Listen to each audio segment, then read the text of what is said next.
Hello, how you doing? You might be wondering why I'm wearing a gold chain. I'm not trying to actually present myself as something that I'm not. Of course, nobody wears gold chains anymore. They might up in New York or New Jersey, but I'm only wearing this because it actually pertains to this video and talismans in general, but also too evil. My wife actually gave me this. Some people like wear the ring around their neck on a necklace of like their husband or wife, and of course it's a memory, and it's a good memory, and it's actually a focal point of you know, loved ones that are gone, and little tchotchkes as they call them. Is that what they call them?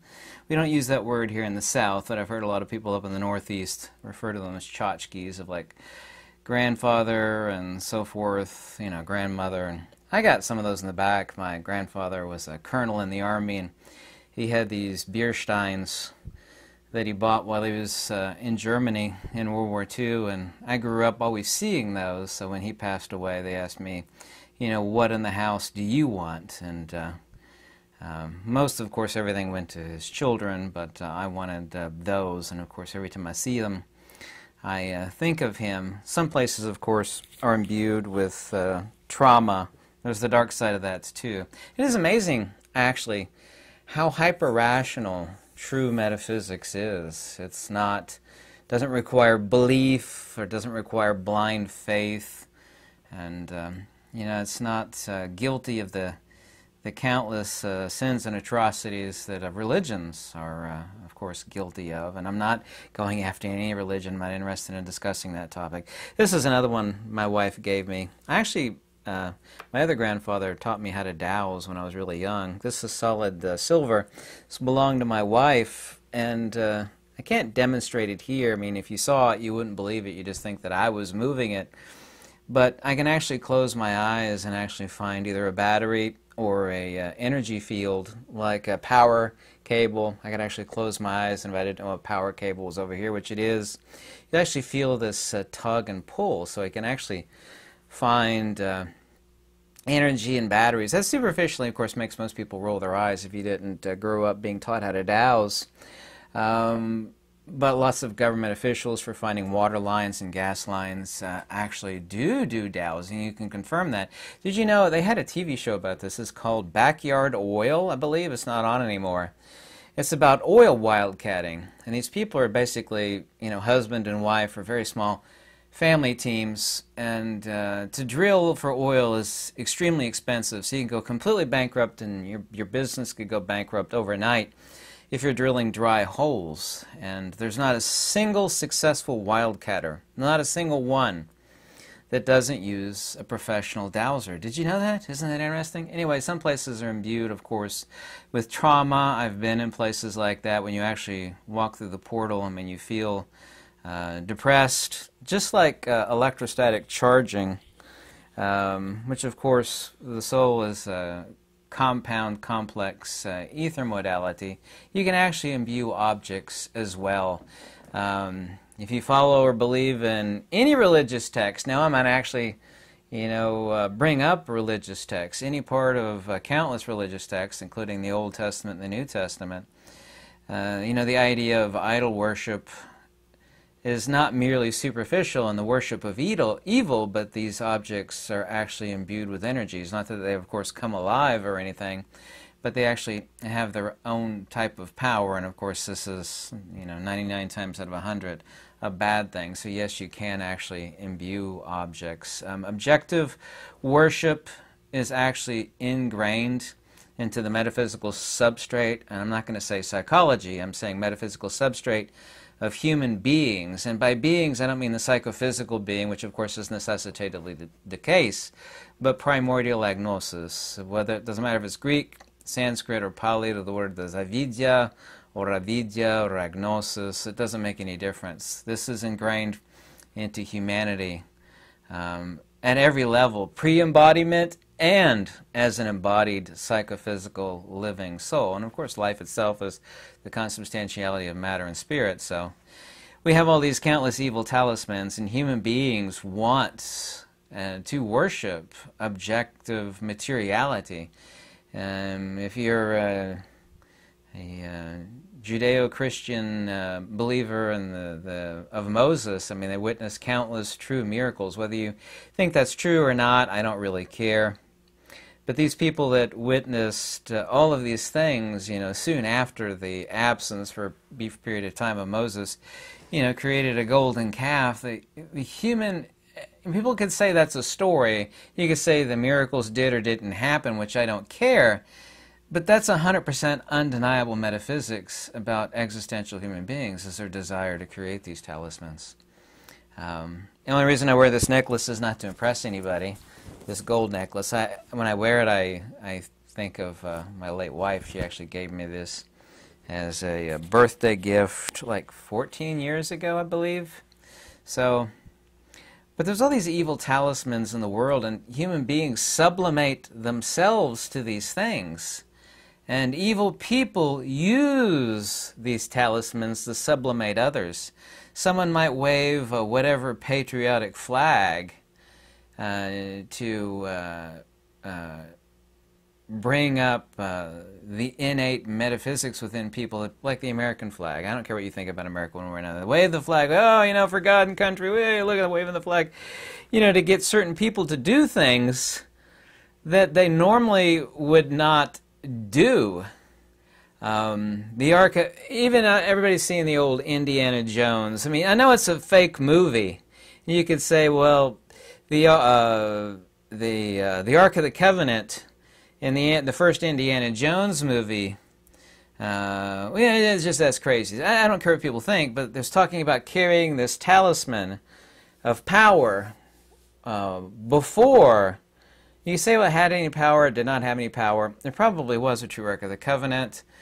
To be sure, it actually did exist. It probably still exists, hidden somewhere. Supposedly it's hidden in that church in Ethiopia, which no one is allowed to see. Who knows? But when they carried it before, people would see that talisman, and it is a talisman, and it was imbued of its own power. Whether sorcerers and ancient, the most logical, rational people on earth. I mean, these people don't even exist anymore. I consider myself one, but these super rational people on earth, like Celsus, for example, even Aristotle and Plato, the people that are the foundation for all so-called science today, but the true scientists, these people would talk about sorcerers who were able to imbue objects with power. So when the Ark of the Covenant was carried before them, people would get down on their knees, clasp their hands, and they would sublimate themselves to this talisman. And you could use that as a focus for doing good and or evil. And these evil objects, or even good objects, or objects of power, are not just fairy tales and fantasy. Of course, Hollywood has made spectacular use of these things because it makes for really good movies. I mean, first Indiana Jones movie, when you first saw it, I mean, it's like, wow, it's powerful. And you open up the box, and these specters come out, and they obliterate everything. We all know that movie. But nobody really watched the movie and thought about that, this super powerful talisman that was carried and imbued with its own power. As it even says right there in the Bible, whether you believe that or not, I don't really care. But surely that object did exist. Whether it actually had true powers imbued to it by genuine sorcerers. And once again, the most radical, hyper-rational, hyper-logical people on earth. Plato, Aristotle, Proclus, Numenius, Syrianus, Plotinus, Celsus, on and on and on. All of these people talked about sorcerers. Yeah? And their ability to actually imbue things with powers. But governments and soulless demons have brought people to their knees simply by waving talismans, whether they be religious talismans or patriotic talismans or other. I mean, the flags can represent many different things. You wave one flag, I'm not going to mention what it is. We all think immediately fascism and horrific evils, and they did march, just as the British Empire during the Revolutionary War marched with their Union Jack. Out in front, there's always a flag guy. How do you get, and this is 100% undeniable through history, how do you get a gazillion people, to lay down their very lives, to feed the power thirstiness of kings and monarchs. Well, you stick a guy out in front behind all the, 10,000 guys behind you, have them wave the flag, carry the standard. A standard is just a fancy word of saying a symbolic talisman. Wave the standard, and all the people behind it, oh, I'll march to my death, I got to follow the standard. That's what I've devoted my life to.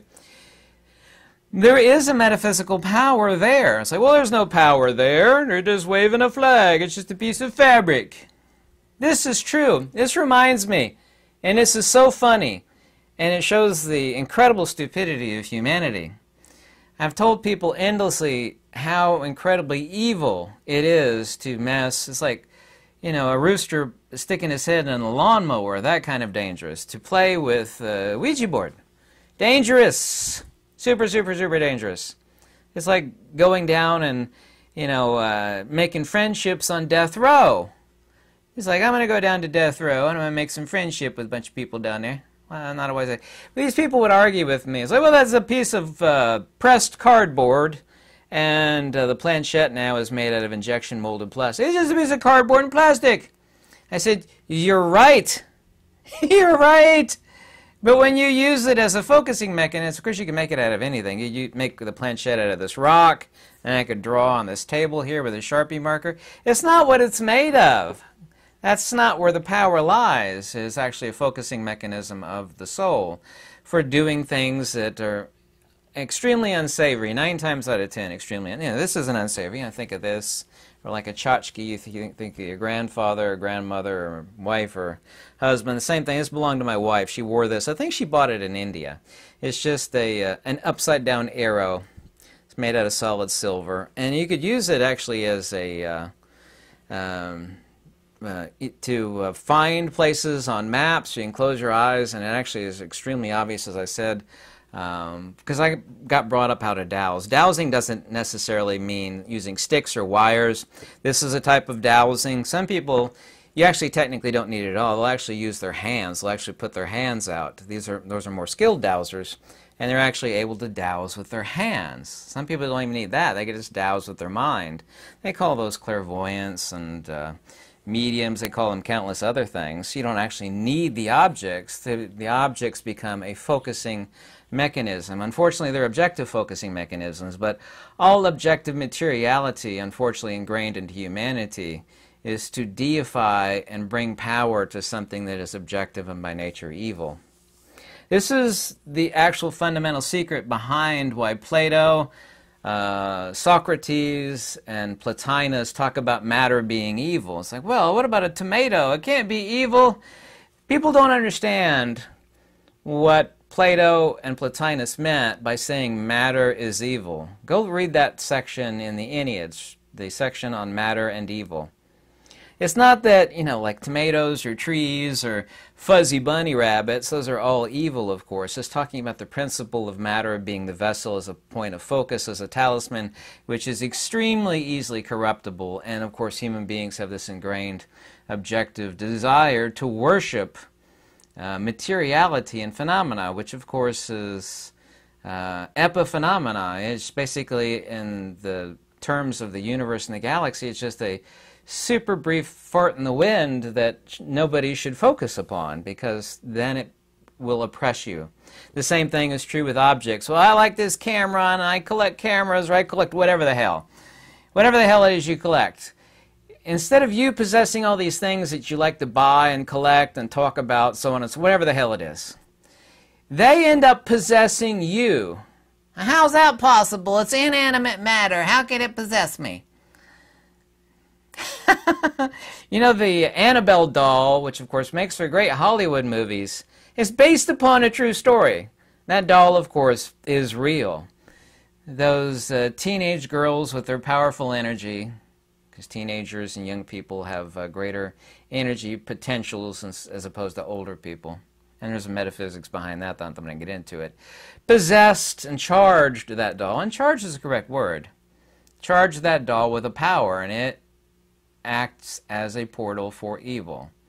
Ended up scaring the girls to death. They loved it to death, but what they did is, and this is the great secret, and there's no philosopher on this earth that ever talks about this. Nobody except for me. And that's the reason why Plato and Plotinus and Socrates, on and on, talked about matter being evil.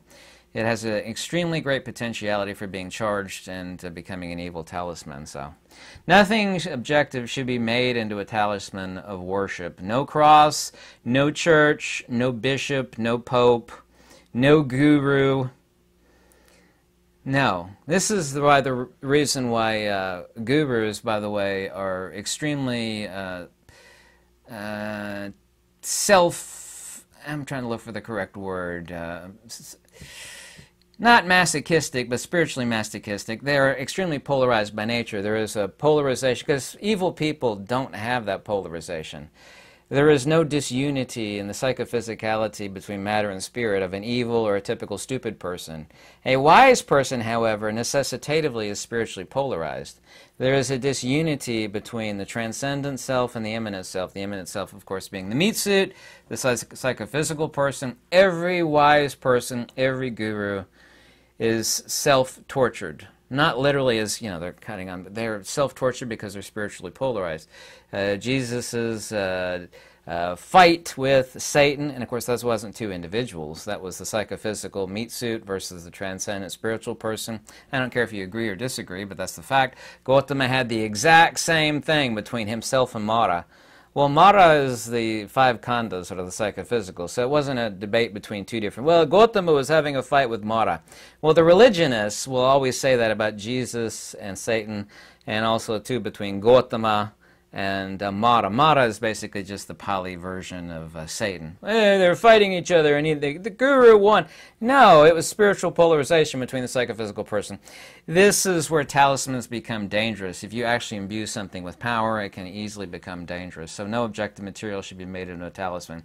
I'm making this video with more detailed and peripheral elaboration because a lot of people are always emailing me about this and wanting me to talk about it further. It's like, we already did a video on talismans. Yeah, but I didn't actually explore this depth of it, and a lot of people wanted me to talk about that. So talismans are meant to be theurgic symbolism, if meant in a good way. Theurgic symbolism for getting into a mental state, if used correctly, because the iconography of metaphysics, like on the Sanchi Top and in ancient Egypt and so forth, I could look at these and I have an extremely high, and I'm not actually tooting my own horn on this or trying to boast, extremely high capability of reading the metaphysical symbolism, because I have a legend within my own mind of how to read these things, of both Egyptian and ancient Indian symbolism. And the words will not express it. You just can't say, well, the Aristos Dios of the Agathon. It's like, well, that's fine, that's accurate, but those are merely conceptual. There's this interlocutor that actually disunions the spiritual from the existential conscious state, which is a jumble of words and concepts, that when you actually look at symbolism, instead of your consciousness reading it, as in the case of words, whether they be Greek, Indian, Pali, Sanskrit, so on and so forth, the spirit is reading them. It is a wordless language, a wordless, symbolic, theurgic language, which is the lingua franca of the soul. The soul doesn't have words. It has objective imagery which are reflective of subjective principles. The symbolic representation and iconography that many people will turn into a talisman, which is incredibly unfortunate, are meant to be used by slightly wiser minds to be reflective of transcendent, subjective, metaphysical principles, such that it becomes a mirror for the soul to reflect back on upon itself. But of course it cannot reflect back upon itself because it is the pure subject, and these iconographies of symbolism are meant to enjoin retroduction and extract the nous or spiritus sanctum or soul. I don't care what word people use. In the Pali, the word is chit or nous in Greek, to retract it back, i.e. retroduction, i.e. apophaticism. So this is the correct use of symbolic talismans and metaphysical iconography found in both Egypt, Greece, and India, and of course countless other places. Native Americans as well. You have to be in a non-conscious, non-spatial, temporal, existential frame of mind where you're trying to translate it into some sort of words. And a lot of people do that. They'll try to translate symbolic iconography into words, and it can't be done. It is a language of the soul, which is disjoined from consciousness. So this is a different type of talisman. But this is the metaphysics and the rational logic behind talismans themselves. Like when I see this necklace or I put it on, not that I wear it, because it's not like you're trying to impress somebody wearing a gold chain. I'm not wearing this because I'm trying to impress anybody wearing a gold chain. I think about my wife when I'm wearing it, like if I'm driving and I like tilt my head or whatever and I feel the necklace shift, I might have this effulgent, non-spatial temporal moment of a flash in my mind of, my wife, for example, or just this as well. I actually tied a little simple string around this, and this belonged to my wife, as I said, and I think about her, so. But we should not be possessed by our own possessions. It is a great evil, and that's the reason why the Neoplatonists and the Platonists and Socrates and the Pythagoreans talked about the evil of matter. Is because human beings are ingrained to worship objective things, and that is really bad. You can only use them purely if you use them as reflexive talismans of theurgic symbolism to getting into a state of subjective understanding, and almost nobody does that. So resultantly they make simple objects of matter into things of evil by focusing in on them. And that's what a Ouija board, because the nihilists and the atheists have said there's nothing in a Ouija board, it's harmless playing with that thing, it's nothing but cardboard and plastic. And I said, you're exactly right. It's like mass-produced, injection-molded cardboard and plastic made in China. There is no power in the cardboard and the plastic. The power comes from the person using it in a certain type of mental state. And then it very, very quickly becomes evil. This is how matter is evil. Not in itself, of itself, by itself, but as a lens to burn a hole into this world from the other world, which is what the Ouija board is, or another lens where you actually hold the lens up against the light of the absolute, and in it burns a hole through yourself, not literally, but it burns a hole through you, just like our possessions end up possessing us. Yeah. Spend your whole life worried about garbage you're not going to take with you to the other side. It's like I enjoy collecting it and talking about it and stuff like that. But these are just things. Those are not points of importance. But people don't get that. Very, very unfortunately. So this is the deeper metaphysics of talismans, which everybody's been wanting me to talk about. And I actually love to talk about this for hours. I could easily do that, my throat. By the way, I woke up this morning. Ever got a leg cramp so bad? I had a leg cramp in my left leg. In my calf. It was so bad. It was so painful. And I screamed so loud. True story. I screamed so loud from the pain that I was like hoarse. My voice was hoarse for about 2 hours or more. Oh, that's what we call painful. If you ever want to contact me, my information is in the description below, including an email. Any donation is always warmly welcome because I am broke. But that's okay. Not really. I don't care about money. I just care about paying the bills. Anything is always greatly appreciated. Nobody has to do anything, okay? I love talking with people, and I'll see you in live stream. Thank you so much. Lux Evertas.